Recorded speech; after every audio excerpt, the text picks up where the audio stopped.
Hi, welcome everyone. This is Dr. Peter Khan. Welcome to the Ask Dr. Khan show, where you're just one whiteboard away from solving your health puzzle. Now, on this episode, we're going to continue our conversation around thyroid hormone. The last episode, we talked about what are the causes or what are the physiological pathway of thyroid hormone production, or what's the number one root cause of thyroid problem. So thyroid problem starts in the brain. So this is a recap of last week. So we talk about how thyroid function involves pituitary function, hypothalamus,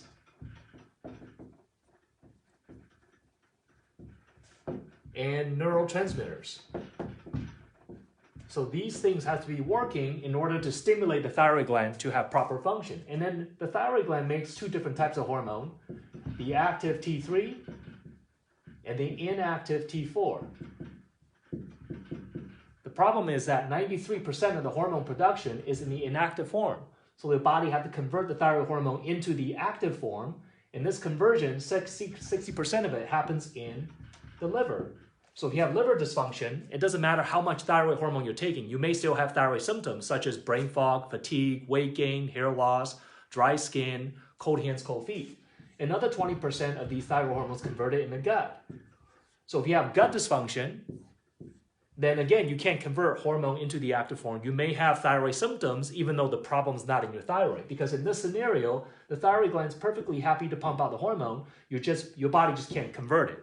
So these are some of the reasons why people may have thyroid issue. And we talked about how Hashimoto's is really the number one reason why people have thyroid problem. And this is an autoimmune disease where the immune system is attacking the thyroid gland, leading to inflammation and decreased thyroid function. So when you have autoimmune, because the immune system is the culprit, not the thyroid dysfunction. That's why so many people take thyroid hormone, they don't feel better, the lab says normal, you're frustrated, your doctor don't get it, and they just keep treating the thyroid and they're missing the whole piece, which may be the liver, the gut, the autoimmune, pituitary, brain. Could be all these other spots, but nobody's looking at them. And that's what we do. In my practice, where we consult with people online through video consultation worldwide, we find that most people have these immune system challenges just simply not being addressed. So today's episode, we're going to talk about what's going to be the root cause and the trigger of this autoimmune disease. Because your immune system is there to protect you. They're there to get rid of pathogens like bacteria, viruses, and so forth. But when your immune system turns its gun against your own tissue, in the case of Hashimoto's, that's the real root cause. Now, of course, we always want to get to the root cause of the root cause of the root cause. There's always multiple layers. So healing from chronic condition, and autoimmune disease is a chronic condition. Why? Because once you turn on the gene expression, that your immune system starts to attack your own body. You turn on that gene, your body for the rest of your life will be autoimmune. You'll have autoimmune for the rest of your life. That doesn't mean you can't improve it and put it into remission and improve your quality of life so that in 5, 10 years, or even within 6 months, when people work with us on a one-on-one coaching program, their energy goes through the roof, they lose weight, the brain mental clarity start to clear up, they start to get a better mood, they have depression, anxiety that clears up for them. Things start to get better for you within a relatively short period of time if you're doing the right things, and that's by addressing the root cause. So speaking of autoimmune, it's a chronic condition. So what you need to do is you need to learn what are the triggers. There are triggers that will continuously cause problem for you if you don't get rid of them, right? It's kind of like we always say inflammation, sure. But what's causing the inflammation, right? You can take an anti-inflammatory, either be a medication or supplement, and put down the inflammation. But if the trigger is still there, you're going to continuously get re-inflamed. So your effort will be very inefficient. So we want to look at the underlying triggers. So what are these triggers? Number one, food sensitivity. We're going to talk about not only the triggers, but how can we actually identify them? How can we test them? How can we actually address them and correct them, okay? So food, and that's a big topic, right? Because people always talk about food. Yes, food is medicine. In my practice, we help people create a customized eating plan based on testing and the overall picture. We run very detailed lab work. So there may be blood tests. So on blood tests, we make lab work. We'll do blood tests. And this will be testing things like the thyroid function. Remember, thyroid test is not just TSH. It's more than that, right? It's T3, T4, free T3, free T4, reverse T3. If you haven't had Hashimoto tested, you need to check TPO antibody and thyroid globulin antibody. These are all the tests that's needed.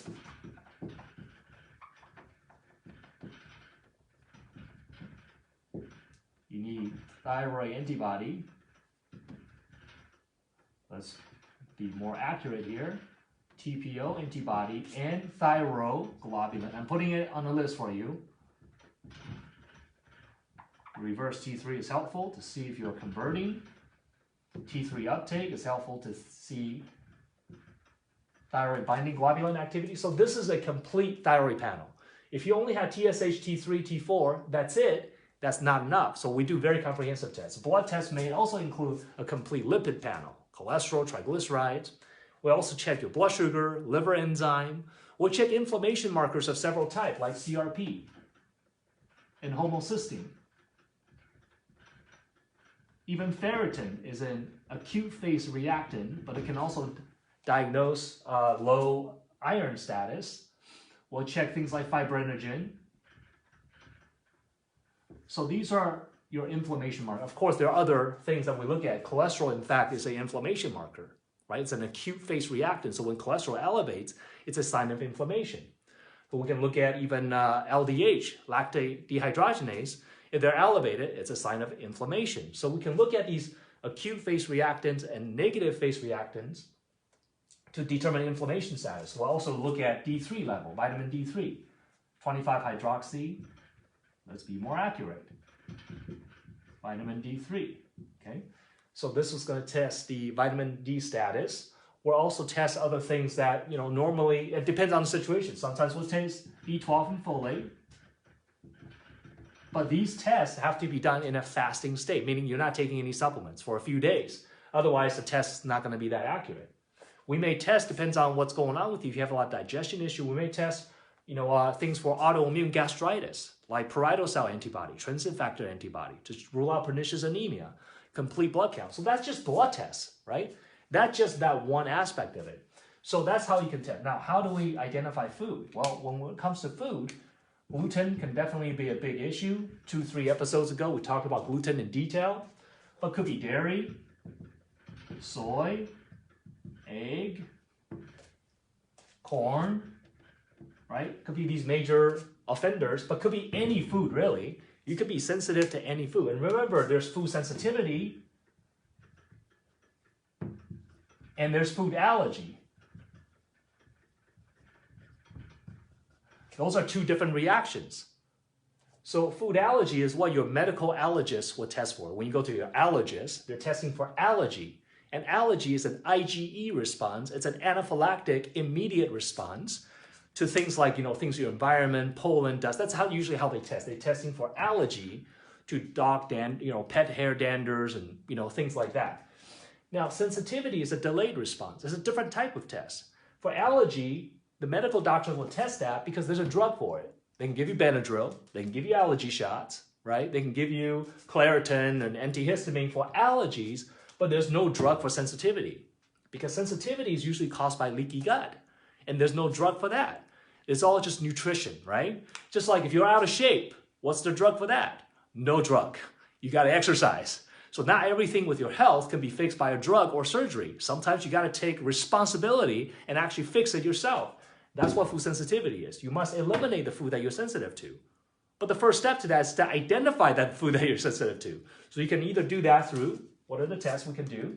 We can do, food sensitivity testing. Straight up, right? We can do it through blood. We're measuring IgG, IgA to these different type of foods. Now, one of the prerequisites for me, though, is that if you have sensitivity, we need to look at whether you have leaky gut, because if you have leaky gut, that's going to make you more prone to sensitivity. So you got to do things in order. If you do things out of order, you may not get the answer you're looking for. Okay, so sensitivity can be tested. So once you know what food you're sensitive to or not, then you have a roadmap. You know what you're supposed to eliminate. You know what you don't eliminate. That makes it a lot more easier. Did I say more easier? More easier. Okay. The next thing that we want to look at as a trigger is things like infections. So there's a lot there that we can talk about. because you can have a viral infection, virus, you can have bacteria, you can have candida, you can have parasites. So these are infections that you can have, and there's tests for these things. However, it depends on the panel and depends on what's going on with you. You don't just go in there, can I test for every single one of them? Well, there's a lot there. How many different viruses are out there? I mean, hundreds, right? So you can't test hundreds of different viruses. How many different bacteria are there? A lot. You can't test every single bacteria, so you have to be specific, right? Now, there's some panel that are better than other. That will be the next episode, the future episode. I'll talk about each of these individual panels, but the point is you want to be able to catch these things, okay? And the next thing that could be a trigger is chemical toxins. Lot there. So with the chemical toxins, it could be things like heavy metals. It could be things like your non-metal toxins, things like plastic, BPA, things like your fire retardant material, things like solvents and petroleum product. So these all can be tested through urine testing and or saliva testing. Saliva tests tend to measure antibody against these toxins, while urine testing is measuring a quantitative measurement, how much of something you have. So we can measure the metals and the toxins and so forth through either urine tests or through saliva testing. Depends on what type of information you're looking for. And there's a reason for both, and I'll talk about that in just a little bit. We have food, we have infections, and we have toxins. What are other things that could be a trigger? Well, stress is a trigger. Stress is a huge trigger for autoimmune. So you'll notice we see that people who have gone through major stressors in their life, gone through divorces and bankruptcies and taking care of their, sick people in their family, a loved one who have illness, or they've gone through all those things at the same time, gone through a divorce and taking care of a family member, and at the same time trying to get a master's degree and 2 jobs. And those type of stress can create an immune system that becomes dysregulated and start to attack your own body. And then what happens now when your immune system starts to attack the thyroid, not only does it attack the thyroid, it can attack other parts of the body as well. This is called polyautoimmunity or polyendocrine autoimmunity, where you have multiple autoimmune disease. And there's tests for that. But the point is the test is only selective based on the type of problem that you have, right? You don't run every test under the sun. You'll run the test that's going to help you to be able to identify and tease out these things. Because otherwise you run every test under the sun, you may not get the answer you're looking for. You wasted a lot of money. So this is where the science and the art must converge. The art is the practitioner, me, understanding what's going on with you, listening to you, and actually paying attention, playing the detective, because I've done this with over 5,000 people. We see patterns, right? The experience really helps. So then things used to be really difficult for me. Now I can see right through it because I've seen so many of this. We can see patterns and we know where to look. And that's why working with an experienced functional medicine practitioner can be invaluable to shortcut your process so you can skip ahead, you can move on down to progress rather than just keep miring in the same area over and over again and getting no result. And that's what we're really good at. So with stress, how can you test that? You can test that by adrenal stress profile. So there's a test.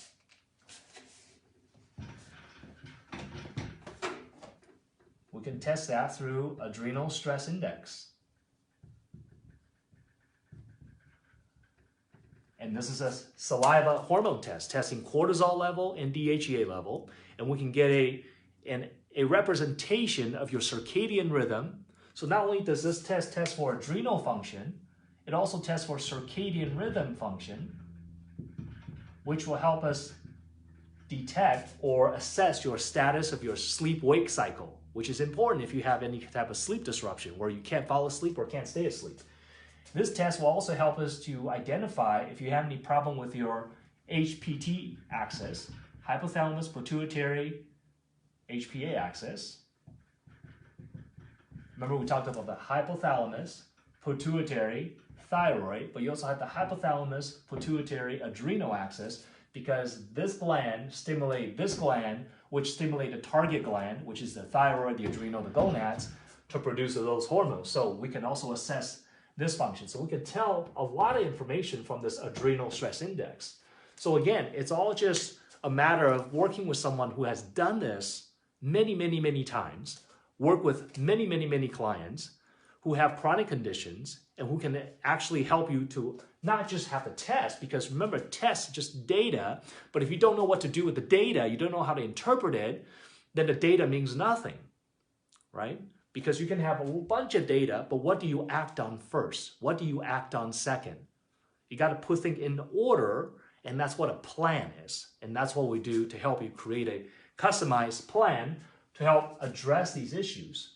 Now, one of the best things that I've seen as far as testing-wise, to be able to see, the food, the sensitivity, the infections, the chemical, is called the brain immune gut assessment. Okay, so let's see if we have space here.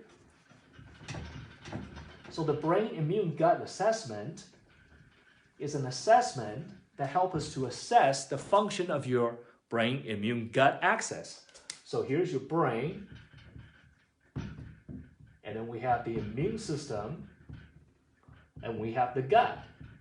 So it turns out that this axis, meaning that the brain communicates with the gut, and the gut communicates with the brain. It's a bidirectional communication, and the immune system is the messenger that acts as a go-between between the brain and the gut. So we all know now that science has proven that the brain and the gut is intricately connected in function and anatomy. We have neurological pathways through the vagus nerve that go to and from the brain and the gut. We also have immune system pathway. There has been newly identified lymphatic vessels that connect the brain and the gut. So immunologically connected.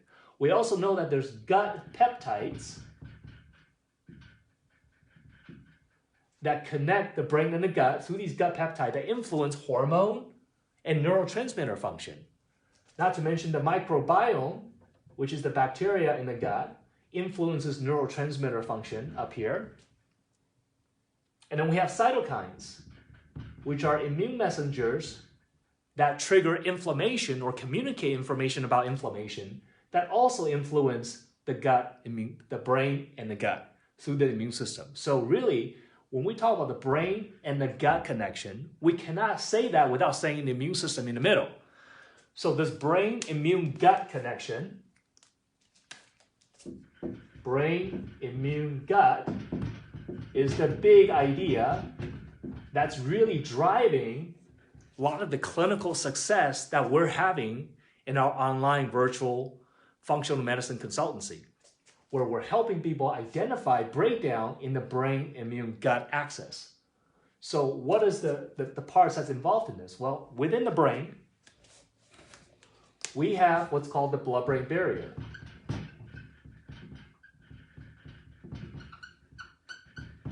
And really, the blood-brain barrier, the structure of that, is really not much different than the gut barrier. So that these two tissue, the membrane structure, the cellular cytoarchitecture of these two structures are very similar in the way that they're layered, the type of tissue that's there. And in fact, they don't just look similar, they function very similar as well. Meaning that when one barrier gets compromised, the other barrier becomes compromised as well. So this is when we say when your gut is inflamed, your brain is inflamed. When your gut is on fire, your brain is on fire. Because of this neurological, immunological, endocrine connection between the brain and immune gut axis. That's the reason. So then, when you have leaky gut, then your blood-brain barrier will likely become compromised as well.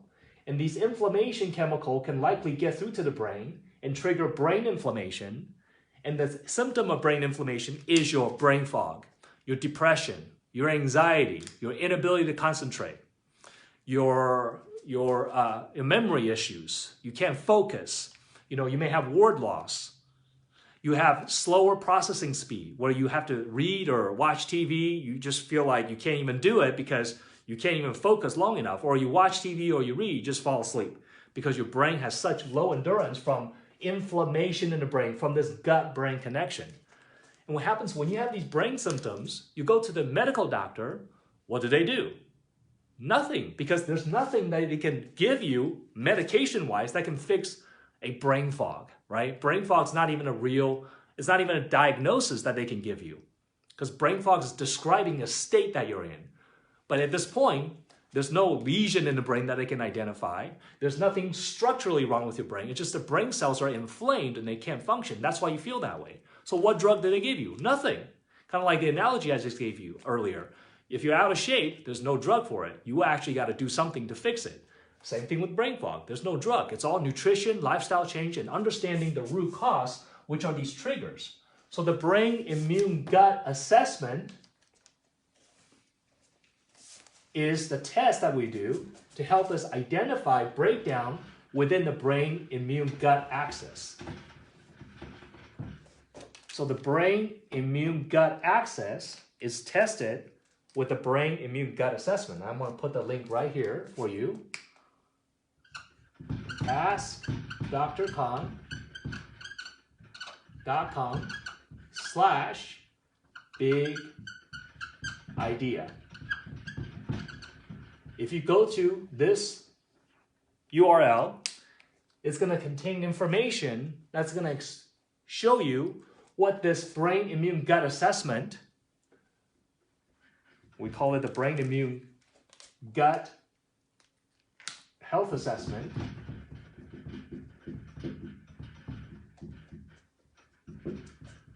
you can find it at AskDrKhan.com/big idea.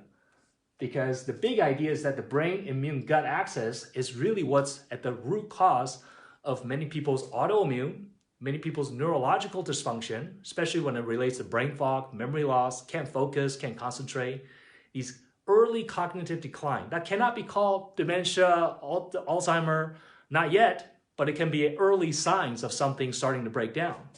And this is related to breakdown in this area caused by the triggers that we talked about, the food, the chemical, the toxins. So the brain immune gut health assessment is an at-home saliva test. That tests for antibody or the mucosal response. Mucosa means anything inside your mouth and your gut, really. So it's measuring the antibody response against foods. So we're going to test for reactions against foods like gluten, dairy, soy, egg, corn. So these are the major foods that this test will test for. Okay, so it's not testing every food under the sun, but it's a great starting point to let you know if you're even on the right track. Okay? And it's going to test for immune reaction against different chemicals like mercury and mixed heavy metals. So it's going to test mercury by itself and then all other metals to see if you have reaction against them.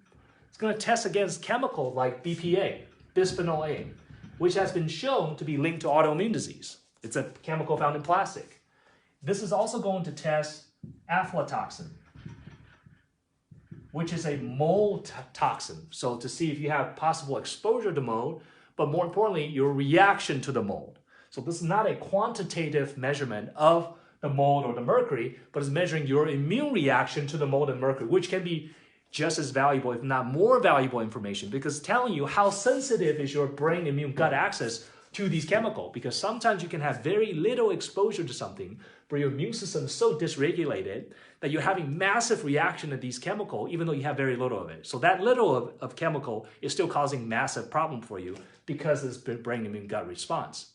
So the next time when you get exposed to the same chemical again, your body just break down. You get foggy, you get brain fog, you have headaches, you get inflamed, and you just can't function.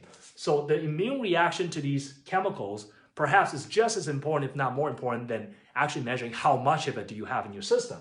Okay? And then this is also going to measure things like your own tissue.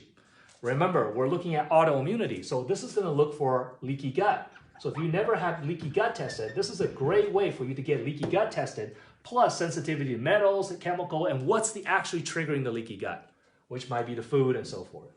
Okay? So we have these categories. So we're also going to test antibody against blood-brain barrier protein. We're going to test antibody against blood-brain barrier protein so that we can see if you have compromised blood-brain barrier, which will, again, make you more sensitive to chemicals, more prone to having these neurological or brain inflammation, which is symptoms of brain fog, depression, anxiety, memory loss. So if you're concerned about aging of the brain, you need to identify where the problem is coming from. Because really, most of the time, it's not due to aging, it's really due to breakdown. And breakdown can happen in a young age, can happen in a later age. But if you have breakdown and you can identify early, you can do something about it ahead of time, and that can stave off or slow down the progression of disease, or sometimes prevent it altogether if you do it soon enough. So we're going to test antibody against blood-brain barrier. We're also going to test antibody against different type of gut tissues, like trans tissue transglutaminase 2, which will tell you if you have celiac tendencies. It's going to test ANCA and ASCA antibody, which will tell you if you have irritable bowel disease tendencies, like Crohn's and ulcerative colitis. It's going to tell you about if you have immune response against myelin basic protein. Myelin basic protein is a protein found in your neurological tissue, and problem there can lead to diverse neurological symptoms like numbness, tingling, weird sensations, sensory issues, balance problem, dizziness. So this will tell you a lot about brain function and brain symptoms that you may have. So this brain immune gut health assessment, you can order at askdrkhan.com/big idea. This is the biggest idea in functional medicine. And I'm so excited. People who have done this test have seen information that's literally opening their eyes to why they've been sick all these years. Now they finally have answers because we're actually looking at the right thing. If you're ordering the wrong test, like I said, all these tests that I talked about earlier, they're valuable, but you have to know when is it the right time to order something.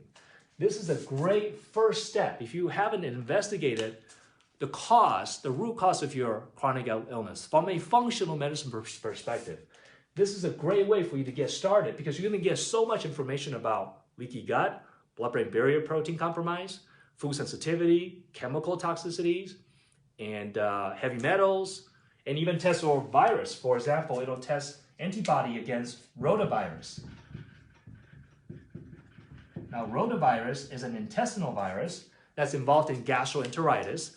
That can be also involved in people having your typical stomach flu, they call it, right? So this is very common in people, and sometimes these viruses don't go away. They just continuously cause problems. So we're going to test antibody against that. So remember, this is an antibody test, immune response against these tissues, which will tell us about your brain immune gut function and your mucosal response, your GI immune response, and as it relates to brain function as well.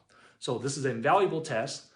I urge you to go to askdrkhan.com/big idea to order the test kit to get started. Now, this health assessment includes not just the at-home saliva test. You also get a personalized health report, a report that goes along with it, and a one-on-one consultation with me. It's a 50-minute consultation, 50, almost an hour, where we sit down and go over your brain immune gut health assessment result, and then actually help you connect the dot between the test result and your symptoms. So once and for all, you know why you have this problem. And then most importantly, what's the plan, right? Put this in motion so that you know, okay, this is the first step, second step, and how do you actually go about doing that? That's invaluable because I'm going to overlay all of my experiences of having worked with 5,000 people and all the things that I talked about, but I'm going to apply it customized to you. Imagine all the videos that I explained before, all the videos that I've done to show you the different pathways.